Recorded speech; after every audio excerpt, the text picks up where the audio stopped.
Right, everything there is all timed up. We've got everything as it should be. We've got the new guides, tensioners, the bolts are all in. We've just got to clean the gasket off the surface where the case is going to go back on again.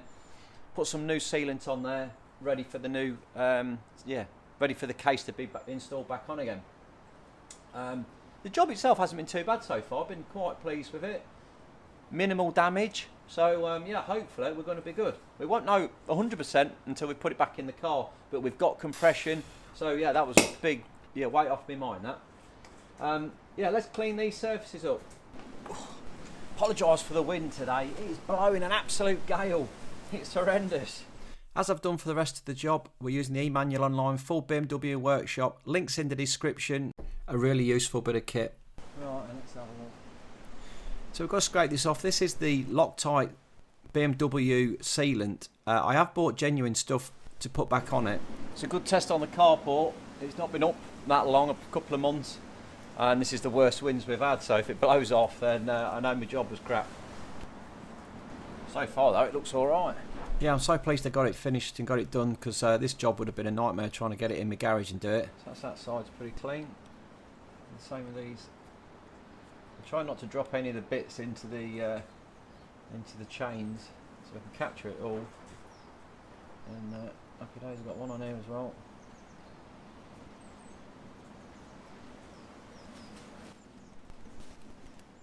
That one, so that's clean. Them two are done, so it's just this side now. This is the Tough Built knife, scraper knife. Brilliant, really good bit of kit. I'll pop links in the description for all the tools and parts I've used today.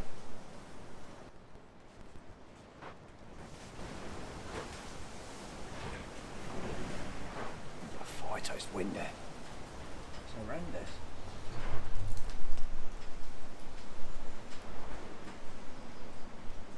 It's got a little bit of damage there where the chain's wrapped it, so I'll just make sure that that's flat. I'll have to get rid of that little dink. Yeah, it's just nicked it here. It's just got a couple of little marks on that bit. I can feel it as I'm scraping. Make sure they're really flat.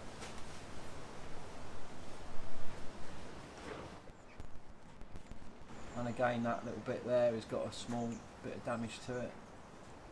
So I'll just continue up this edge, and then I'll get the file on it. And I'm just going to go really gently. I don't want to touch the surface that's good. I'm just going at the bit that's puckered, if you like. I'll just take that edge off it.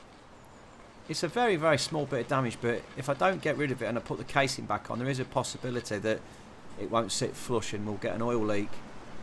So I just want to make sure that they're dead flat. I'll just take it back down, and yeah, I think we're about there. Run the scraper across it, then we know for sure that it's flat. That's better. We'll then move on to the casing, and we can go at this. That has got some damage on it. You can see on the right hand side there's a few bits missing, but it's not going to affect it in any way. A good clean up, get rid of this silicone substance that's on there, the sealant. A quick wipe round with some carb cleaner, and it's good to go. We'll drop the engine down so it's nice and flat so I can work on it. We'll just give it one last clean up with a rag, just making sure we haven't got anything untoward there. We'll scrape the sump off as well, get rid of all the bits off that.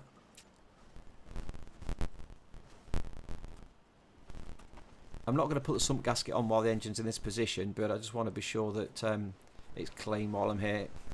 It's going to be difficult to do it upside down. Now we've got the sealant. This is the proper BMW stuff, like I said before.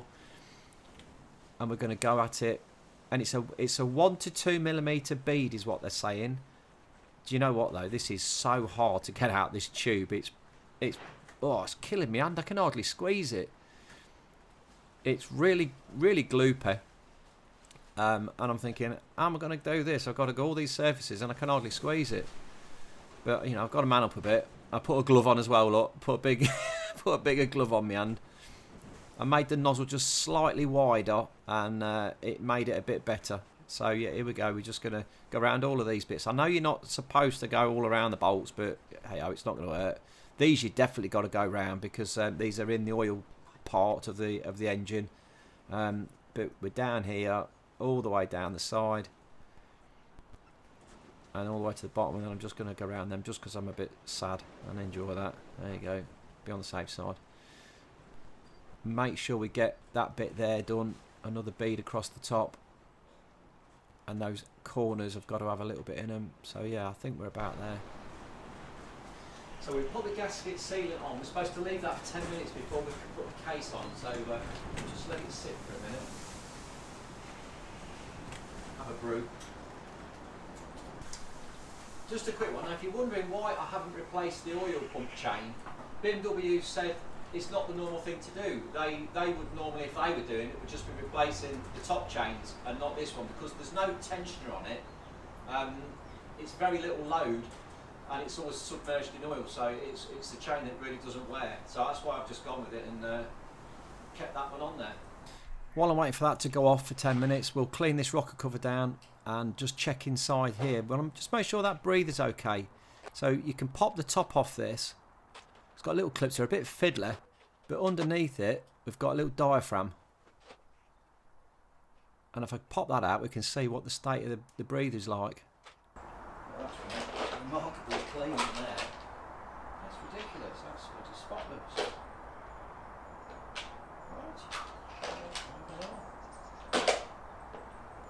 Engine degreaser.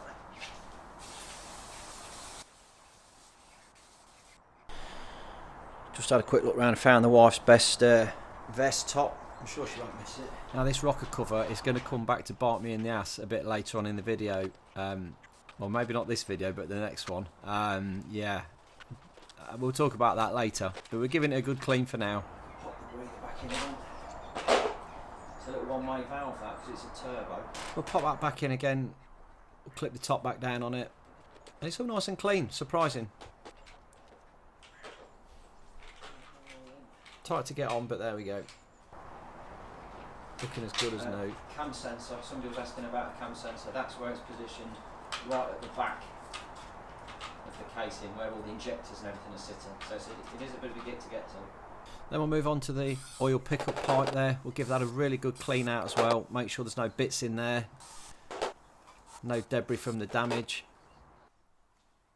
Blow it out with the airline as well. And let's get on with the casing.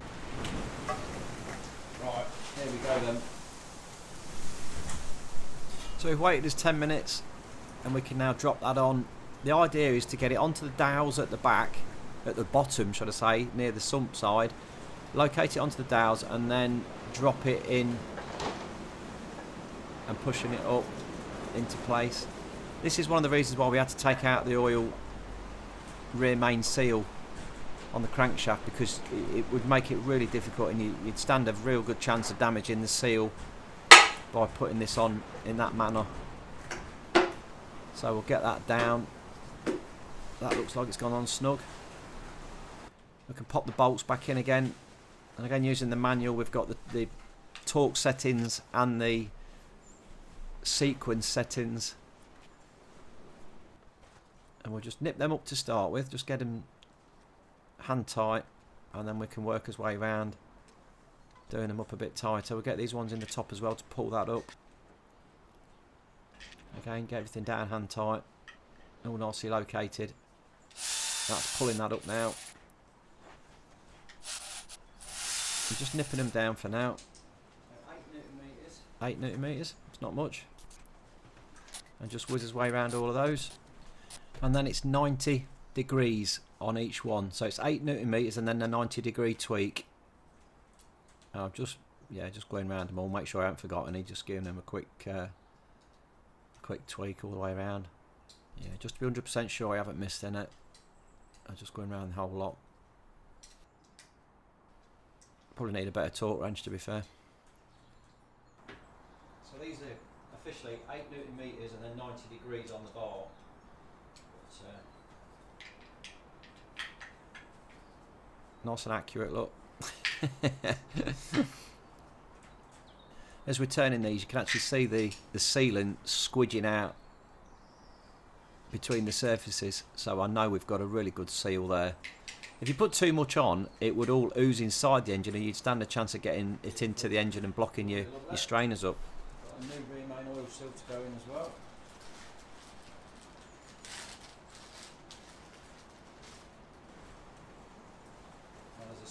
tool for getting that over there, but we don't have that. So we're going to have to try and do something else. Yeah, because I haven't got the special tool, we can use an old milk bottle, we can cut it down. It's nice thin plastic, nice and flexible. We'll feed that into the crankshaft there and create itself a little cone shape, and then we can slide this rear main seal over the top of that, and we know we're not going to pucker it up and cause us a problem when it slips over the crank. And once it's in place, we can just pull that out. I'm using the old one now, the old seal on top of the new one, and then I'm just going to give it a little tap all the way around, just tap it down into place, work my way around it, round and round and round, gently, gently. Don't want to go too crazy with it. And then we've just created his own special tool there.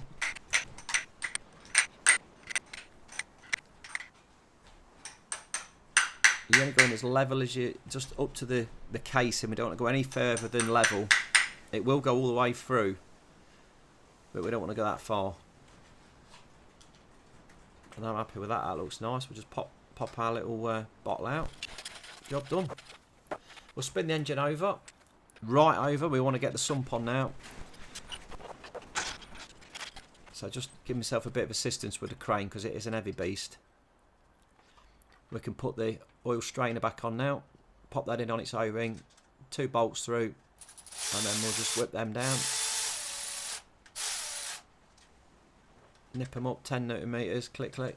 There we go. And we'll just give it one last clean round because we have had a bit of oil knocking about. And then we can apply the sealant onto the sump. Same as we did before. I might need to put my glove back on again because of, like I say, it's so hard to squeeze it out. Can I do it? Oh no, I have. I put the glove on, look. But we'll get it all the way around there. And a bit of extra just for good measure. Not too much though, I don't want to overdo it. 1 to 2 millimeters. I think my line's about 1 millimeter, so 2 1 millimeter lines. Wait another 10 minutes for it to settle and go a little bit stiff, and then we can carefully drop this on. The key to this is you've got to get the back of the sump lined up with the back of the engine where the flywheel is going to sit. It's got to be dead flush because the gearbox is going up to that. It will move about. You've got quite a bit of tolerance for this. It will move, so you've got to keep your eye on that and make sure that it's dead flush there. So I'm nipping all the bolts in, just getting them all down finger tight, and then you just got to make sure that's lined up there. There is a special tool that you put across the two, but we haven't got it. We don't really need it. As long as we're really careful and just nip them down, keeping his eye on that, making sure it's all dead true and level.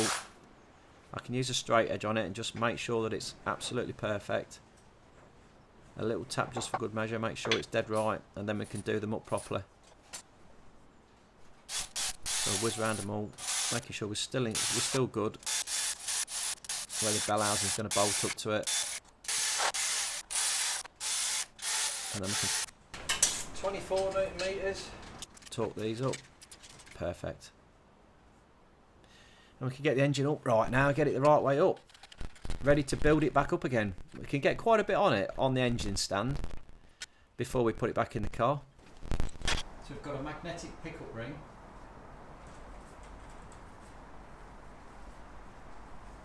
Its locator on it there, and then you've got your crankshaft sensor here that picks up off the edge of this.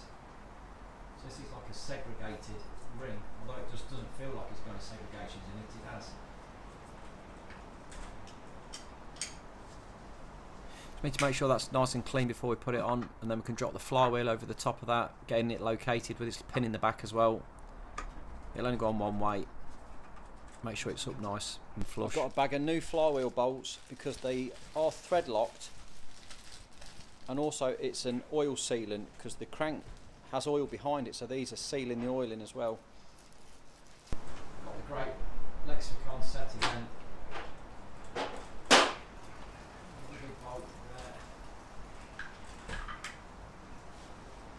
So we can drop all these bolts through, screw them up hand tight to start with up to the thread lock.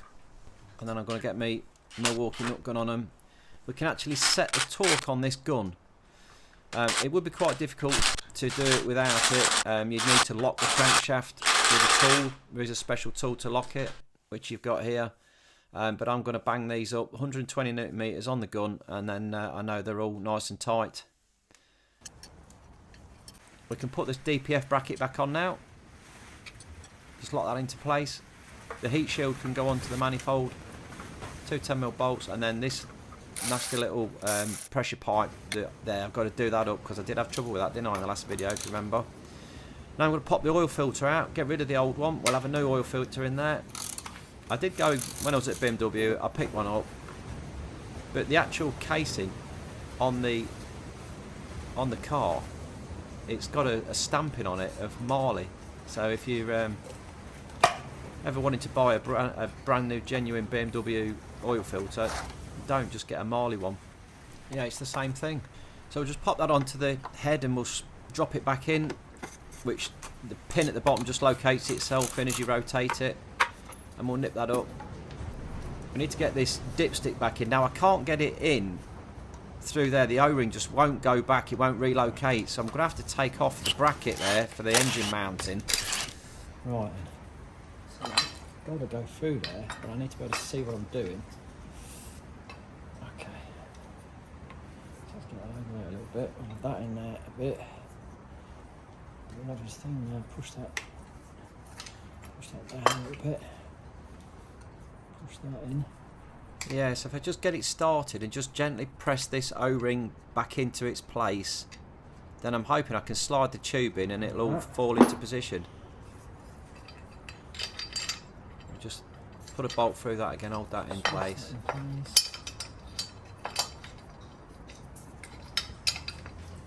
then shove the dipstick down. Yeah, push it in. Yeah. What a task. We'll put its little mounting screw back in and we can pop this bracket back on again for the engine mounting. We'll buff that up, screw it all up nicely. We've got a little bracket here for the wiring loom and that oil. Sorry, it's a vacuum pipe, because the vacuum pump on this engine is in the sump. It's on the back of the oil pump, bizarrely. We'll have a new gasket on the rocker cover. So we pull all of those out, give it a quick wipe round, and we've got a brand new spanking gasket there. Cut the plastic off it, hopefully not in cutting through the rubbers. We'll pop those in, feed the new gasket round, ready to go on the engine. We can drop that over the top. Listen to the rain, it's horrendous. We can nip all these bolts down again. That's the rocker cover gasket on. Torque them up as well. I'm just going to put a tap through. This is the EGR plate on the manifold. It was one of the bolts was really tight when I took it off when I did the EGR valve. So I'm just cleaning the threads up with a tap, and I've got a new bolt as well to go through. So yeah, just checking everything's fine. So now the EGR valve can go back on. I've got the two new seals as well, the little pipes that go into the engine.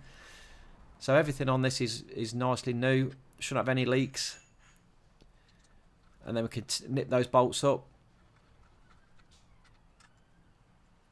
One at the top, one hidden underneath the stepper motor, and that one at the bottom there. And the one that's really hard to see is the one under the stepper motor. It's a bit tricky. We'll nip those up though. And do that one up. And this is the tricky one. There we go. Nip that one up as well. We've got injectors to go back in. Numbered all of these, so obviously 1 to 4. Make sure we get them back in the same holes what they came out of. I've got new washers on the bottom of these, little compression washers. So we'll put those in with the clamps. I've got new bolts as well. I put new bolts on it. Not that you need, these are not stretch bolts, so you don't need new bolts, but I wasn't sure at the time. We'll take the oil rail mounts off and drop those in. We'll just get those pipes all on finger tight to start with, make sure we've got them all routed in the right directions. We'll just nip them down.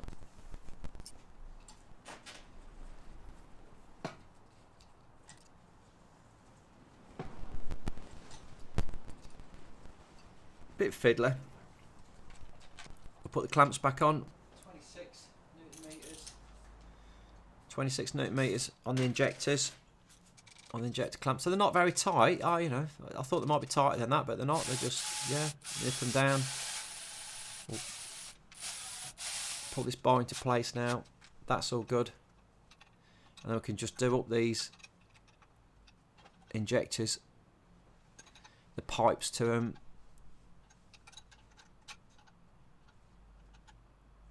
Nipping those up, not going mad on them. And then we've got the main feed up from the pump, which goes behind the manifold. So we've got to get that on before we put the manifold on. It's a bit fiddly. We'll get that located into position. And nip those up as well.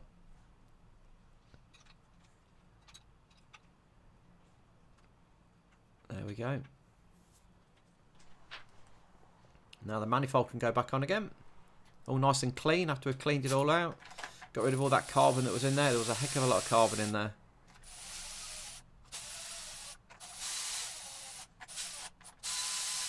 It's nice putting all this back together again on the stand. It's a lot easier than on the car. It just feels like it all goes back together much easier than what it came apart. Last but not least is this little piece here that goes from the EGR valve over to the inlet manifold.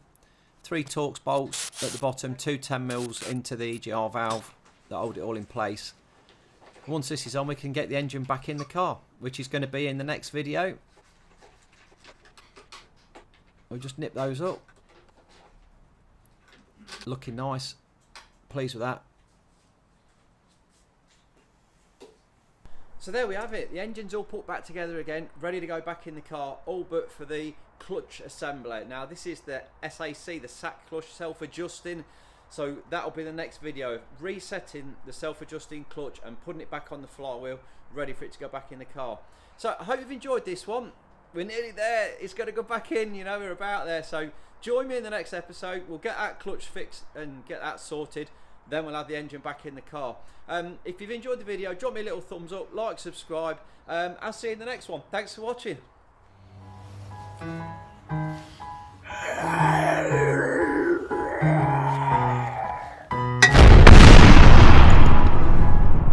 Wake up, today's gonna be a good day. Wake up, today's gonna be a good day. Wake up, today's gonna be a good day. Wake up, today's gonna be a good day. Wake up, today's gonna be a good day. Wake up, today's gonna be a good day.